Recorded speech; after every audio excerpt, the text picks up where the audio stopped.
Bonjour à tous, bienvenue pour cette nouvelle vidéo Warcry et aujourd'hui on va parler d'une troupe emblématique du chaos issue des 8 points, donc entre guillemets, la première saison Warcry, donc en l'occurrence les Splittered Fang avec leur fameux poison, leur serpent et leur mécanique de jeu un peu particulière, mais ça vous verrez ça tout à l'heure lorsqu'on passera à l'analyse. Alors bien justement, on va faire comme d'habitude, on va regarder les aptitudes de bande, les unités disponibles et enfin on parlera du héros qui est associé au Splittered Fang. Donc c'est pour ça, ça va être une vidéo un peu plus courte que d'habitude, puisque là les Splittered Fang, vous savez, il n'y a pas énormément de figurines. C'est une troupe, encore une fois, qui a été créée pour Warcry, qui est jouable bien sûr dans Age of Sigmar, mais qui a été créée spécifiquement pour le jeu.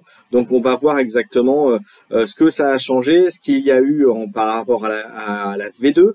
Donc ça on regardera ensemble. Je les ai joués en V1, donc je vais pouvoir vous dire un petit peu ce que j'en pense de ces évolutions. Donc je vous propose qu'on attaque tout ça. Eh bien écoutez, après le générique.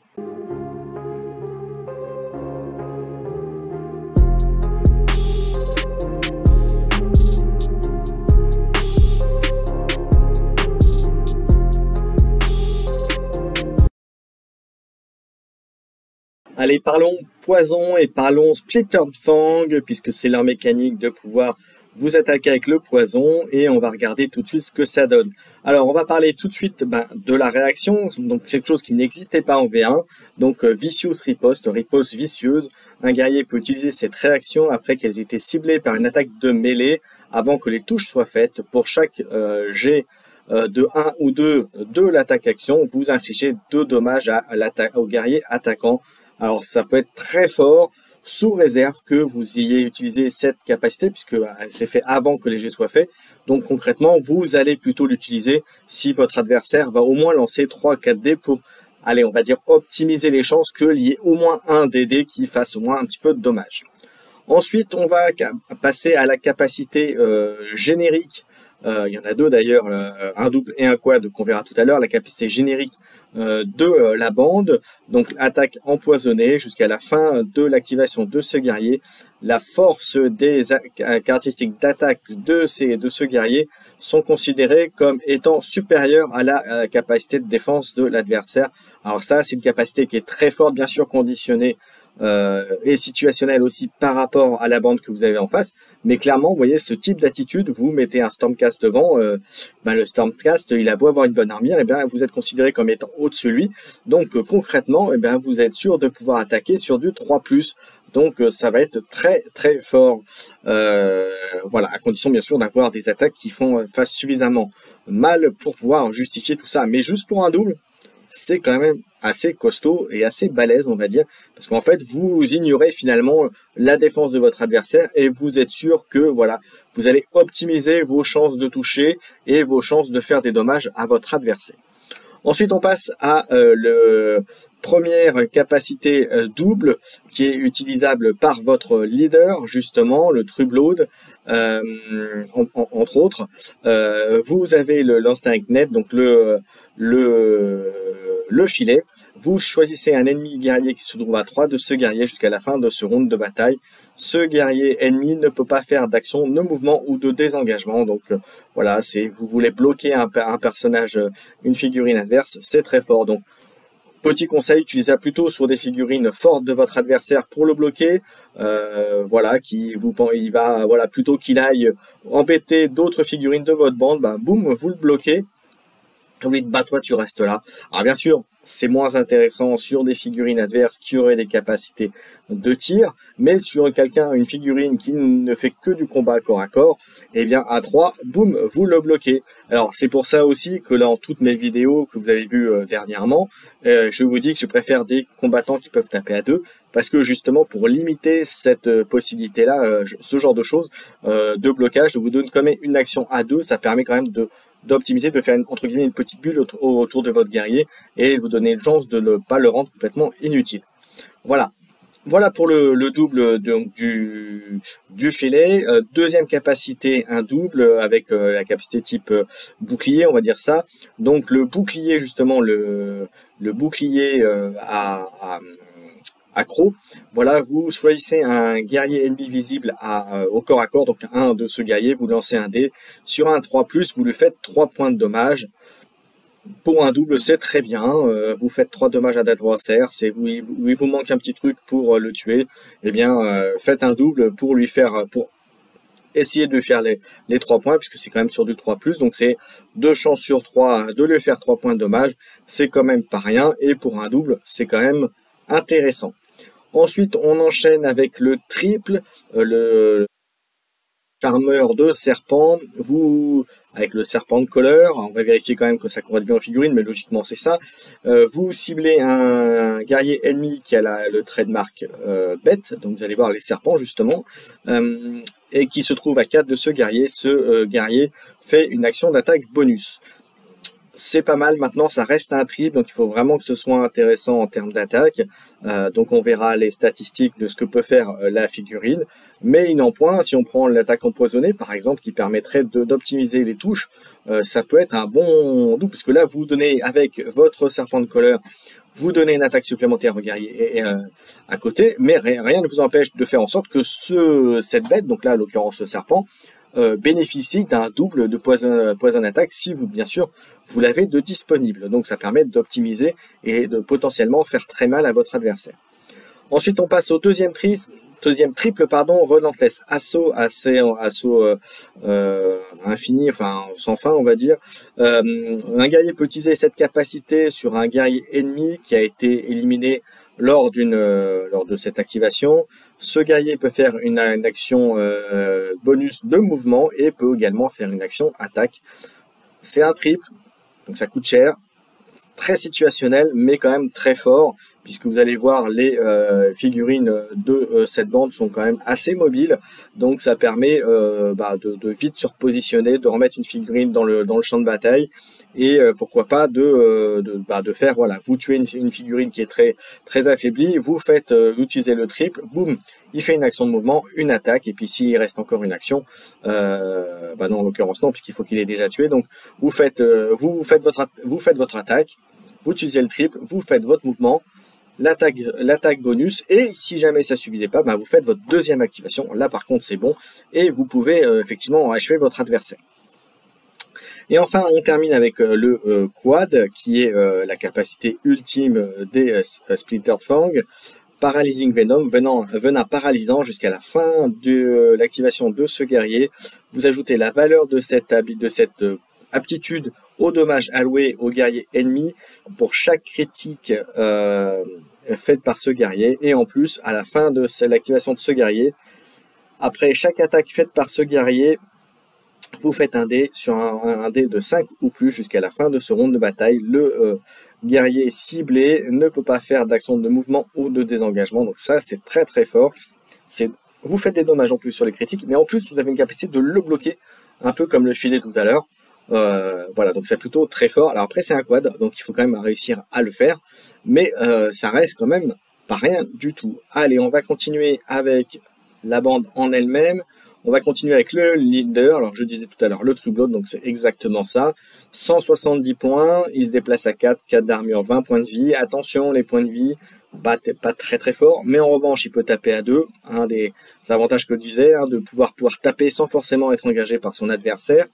4D, force 4, 2, 5, donc c'est un bon héros. Après, on va le voir après en conclusion, mais je pense que c'est quand même une bande où mettre un allié d'une autre bande du chaos peut être intéressante. Mais ça, c'est un autre sujet. On continue, donc le Trublot, maintenant on va voir le Venom Blood avec les lames de duel. Donc pour 95 points, il se déplace à 5, donc un bon déplacement. 4 d'armure, 10 points de vie, bon en même temps pour 95 points, c'est logique. Il attaque à 4D, force 3, 2, 4. Alors n'oubliez pas que la force finalement sur cette bande n'est pas forcément significative, puisque vous avez avec le double de pouvoir faire les attaques venin, et vous mettez forcément au-dessus de la défense de votre adversaire. Donc c'est quand même ce qu'il faut voir, c'est le nombre de dés et les dégâts que vous allez faire. Alors bien sûr il vous faut des doubles disponibles, mais sachez que du coup avec n'importe quelle figurine, vous pouvez créer la menace chez votre adversaire. Donc c'est très très intéressant et très très fort comme capacité de bande, puisque je rappelle, c'est un double utilisable par n'importe quelle figurine de la bande. C'est là où c'est très très fort. Voilà, donc on a vu le Venom Blood, maintenant on va prendre le Serpent Scholar qu'on a vu tout à l'heure, donc celui qui peut donner des ordres à une bête, donc au serpent qu'on verra juste en dessous d'ailleurs, pour 145 points, il se déplace à 5, 4 d'armure, 15 points de vie. Là encore attention, c'est pas des grosses figurines à point de vie, mais ils sont pas là pour ça, vous allez me dire. Il peut taper à 2, 4D, force 4, 2, 4, et il a une attaque à distance à 8, 2D, force 4, 2, 4, donc c'est plutôt pas mal, il se déplace relativement bien. Voilà, attention à essayer de le maintenir à côté pour utiliser vraiment l'aptitude, laisser le serpent à côté de lui, donc là, faites attention à votre déploiement, essayez de le mettre dans le même groupe pour être sûr qu'il soit à côté lors du déploiement et que vous optimisez vraiment les effets de l'aptitude et la combo entre les deux, entre le serpent de couleur et le serpent qu'on verra juste après. Et puis d'ailleurs, on va le faire tout de suite, comme ça ce sera fait. Le serpent qui est juste en dessous, il coûte 90, donc il a l'icône bête, donc utilisable par l'aptitude du serpent de couleur qu'on vient de voir. Il se déplace à 6, donc c'est plutôt bien. 2 d'armure, c'est pas terrible. 6 points de vie, pareil, c'est pas terrible non plus.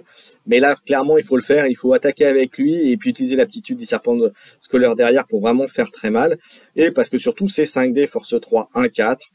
Alors, ce qui me gêne un peu, c'est que le 1, en même temps, c'est des serpents et le critique fait 4. Donc là, pour le coup, il peut faire très mal. C'est quand même 5D. Alors, vous allez me dire, oui, il a que 3 de force. Mais 3 de force, encore une fois, avec la capacité d'attaque venimeuse, vous pouvez facilement mettre des dégâts à votre adversaire. Donc, pour 90 points, c'est plutôt très bien. Ensuite, on va aller au Venom Blood avec lame et fouet...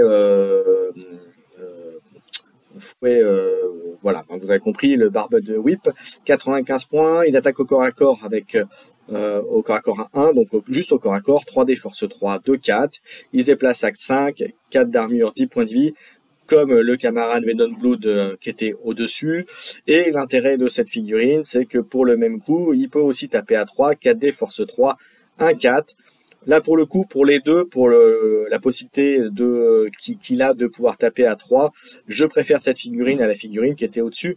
Mais là, en termes de... là, c'est le montage des figurines qui va être importante, puisque si vous avez les Split Fund en bande accessible, ce que vous trouvez dans le commerce, donc j'en profite pour parler de MaxiRev, le partenaire de la chaîne pour Warcry.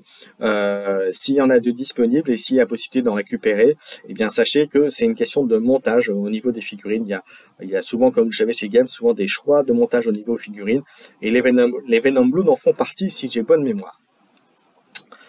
On a fait les serpents, on va passer donc juste en dessous de celui qu'on vient de parler, donc le Clear Blood, pardon, pour 65 points, il se déplace à 4, 3 d'armure, 10 points de vie, pas d'aptitude spécifique, il tape à 4D, force 3, 1, 3. Bon bah pour 65 points, hein, c'est une bonne petite figurine pour compléter les listes, bon là en l'occurrence la bande. On continue avec un Pure Blood à 115 points, alors lui il se déplace à 4, 4 d'armure, 12 points de vie, il tape uniquement au corps à corps, 4D, force 4, 2, 4. Bonne petite figurine de complément pour aller combattre au corps à corps. Voilà. Attention, la bande n'est pas forcément très forte, donc essayez de jouer plutôt sur la mobilité, sur les dégâts, le fait de toucher avec les doubles, de pouvoir avec les attaques venimeuses. Donc voilà, c'est pas le point fort les points de vie, c'est pas le point fort de la bande, mais ils ont une telle force de frappe entre guillemets de dissuasion, on va dire ça comme ça, que votre adversaire il sera obligé de faire très très attention. Hein, voilà. S'il rate ses coups sur vos figurines, vous avez moyen de lui faire très mal en retour. On continue avec le Clear Blood avec bouclier, 65, 4, 4, 10, donc 4 de mouvement, 4 d'endurance et 10 points de vie, pour 3D force 3, 1, 3, pour 65, bon bah voilà, c'est un peu comme la figurine au-dessus. C'est du kiff-kiff. Là encore, au niveau montage, c'est en fonction de ce que vous avez et de ce que vous avez sur les plateaux de montage. Voilà, donc ça c'est à voir.